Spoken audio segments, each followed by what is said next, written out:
मतलब चलो अभी देखना, अगली रीडिंग है reduction of electric field by the polarization of dielectrics. जब किसी भी डाइलेक्ट्रिक्स को इलेक्ट्रिक फील्ड में रखोगे तो पोलराइज्ड होगा, कल पढ़ के आए हो। और जब वो पोलराइज्ड होगा तो जहाँ से फील्ड लाइन इंटर करेगी कौन सा चार्ज, निगेटिव, और जहाँ छोड़ेगी वहाँ पास पॉजिटिव।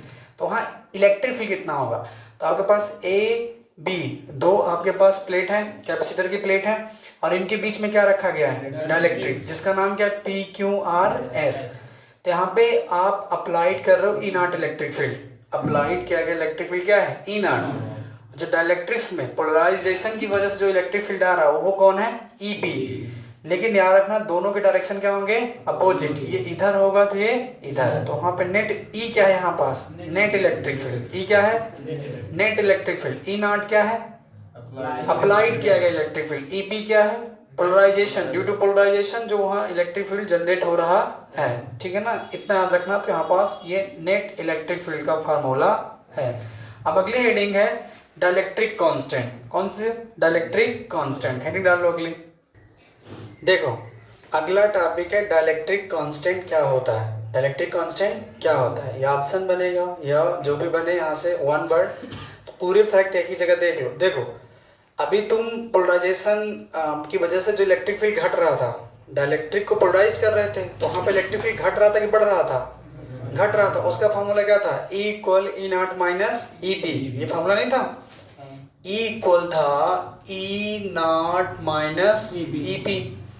तो सर अप्लाइड किया गया इलेक्ट्रिक फील्ड, ई नॉट क्या है, अप्लाइड किया गया इलेक्ट्रिक फील्ड, और ई क्या है, नेट इलेक्ट्रिक फील्ड। दोनों का रेशियो, दोनों का रेशियो क्या कहलाएगा, dielectric constant. The ratio of applied electric field E not and the net electric field E of dielectric medium, है ना, वही कहलाएगा डाइलेक्ट्रिक कांस्टेंट। यह हमेशा वन से क्या होगा, बड़ा। डाइलेक्ट्रिक कांस्टेंट हमेशा एक से क्या होगा, बड़ा। इसका दूसरा नाम क्या है, S I C, S I सी, जिसे हम पढ़ते हैं स्पेसिफिक इंड्यूस्ड कैपेसिटी। क्या पढ़ेंगे, स्पेसिफिक इंड्यूस्ड कैपेसिटी। ठीक है, इतना ही जानो इसके बारे में, इतना काफी है। ठीक है, चलो अगली हेडिंग डालो। अगली रीडिंग है पोलराइजेशन वेक्टर। पोलराइजेशन वेक्टर तो सबको पता है, इलेक्ट्रिक डाइपोल मोमेंट पता है, P इक्वल फार्मूला क्या होता है, 2ql। P इक्वल क्या होता है, 2ql। और पोलराइजेशन वेक्टर किससे दिखाते हैं, P से। यहाँ पे जो इलेक्ट्रिक डाइपोल मूवमेंट होगा, कौन होगा, electric dipole movement per unit volume. कैसा, पर यूनिट वॉल्यूम पोलराइज्ड हो रहा है किसी डाइलेक्ट्रिक मीडियम में, वही कहलाएगा क्या, पोलराइजेशन वेक्टर। किससे दिखाते हैं, P से। एक बार इलेक्ट्रिक डाइपोल मूवमेंट को किससे दिखाते हैं, P से।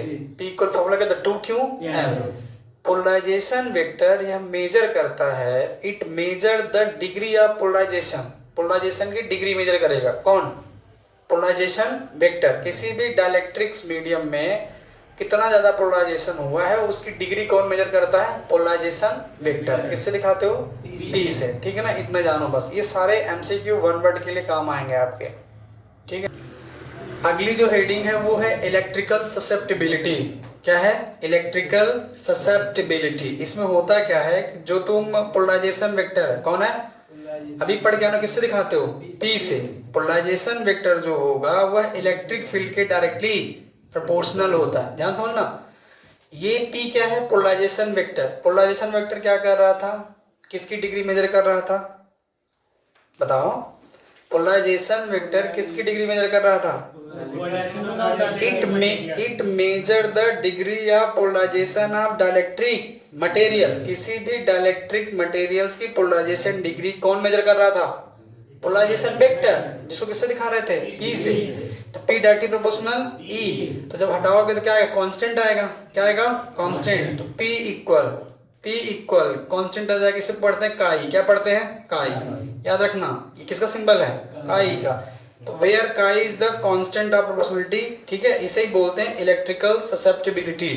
तो लिख लो, वेयर काई इज इलेक्ट्रिक ससेप्टिबिलिटी।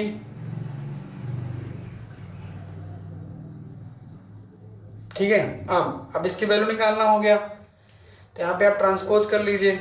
तो काई इक्वल हो जाएगा, ये इधर इंटू हो रहा था, क्या हो जाएगा डिवाइड, तो P अपान ई, P अपान ई, ये फार्मूला हो गया। काई इक्वल P अपान ई, ठीक है ना। ओके, इतना कर लिए। और एक लाइन और लिख लो,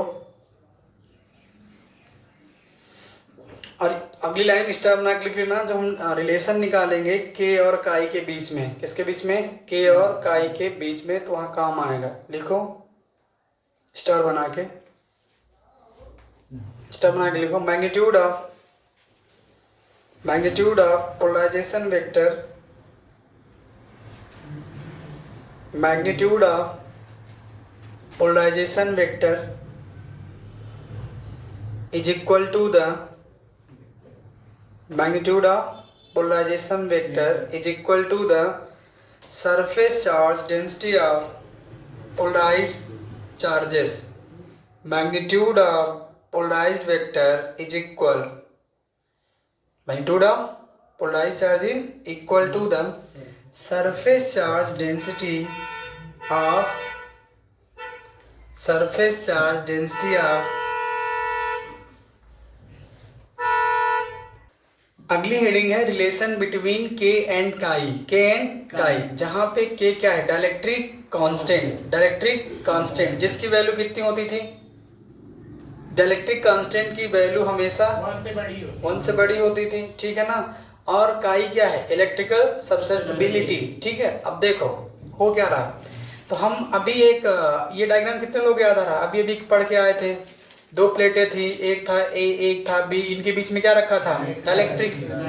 तो यहाँ पे आपने क्या माना था, ईपी जो है, क्या है, ईपी जो है वो इलेक्ट्रिक फील्ड है, यहाँ जो डाइलेक्ट्रिक्स की स्लैब रखी गई है उसका है। और ई नॉट क्या है, अप्लाइड किया गया इलेक्ट्रिक फील्ड, ठीक है ना। तो वहां पास नेट इलेक्ट्रिक फील्ड कितना हो जाएगा, ई इक्वल, बताओ, ई नॉट माइनस ईपी, या पढ़ के आए हैं, ठीक है। अब देखिएगा, बट हम सबको पता है एक फार्मूला होता है, E equal sigma upon epsilon naught, पढ़े हो, E equal sigma upon epsilon naught. जहाँ पे पोलराइज का निकाल लेंगे, क्या हो जाएगा, E P equal sigma P, E की equal sigma P upon E naught. और अभी मैं तुमको पढ़ा के आया हूँ, जो पोलराइज्ड वेक्टर होगा वो surface charge density of polarized के चार्जेस के इक्वल होगा। मतलब सिग्मा पी किसके इक्वल होगा, पी के, सिग्मा पी किसके इक्वल होगा, पी के, ठीक है ना। याद रखना, तो सिग्मा पी की जगह पे तुम क्या रख सकते हो, पी, तो ई पी इक्वल हो जाएगा पी अपान एप्सिलॉन नॉट। अब इसको मान लो तुम इक्वेशन फर्स्ट, क्या मानोगे, इक्वेशन फर्स्ट हो जाएगा फ्रॉम इक्वेशन फर्स्ट। अब रख दो, जहां पास ई पी है वहां पास क्या रख दोगे, P upon epsilon not. E equal हो जाएगा ई नॉट माइनस, ये रख दो, पी अपान एप्सिलॉन नॉट, रख दिया, ओके। बट हम सबको पता है, अभी कुछ देर पहले पढ़ के आए हैं, पोलराइज्ड वेक्टर किसके इक्वल होगा, काई ई के, काई ई के, पी इक्वल काई ई। तो जहां पास पी है, जहां पास क्या है, पी, वहां पास आप क्या रख सकते हैं, काई ई, तो रख दीजिए, ई इक्वल हो जाएगा ई नॉट माइनस, ठीक है, यहाँ पे कर देंगे काई ई अपान ई नॉट, ठीक है ना। ओके, करो इतना कर लो।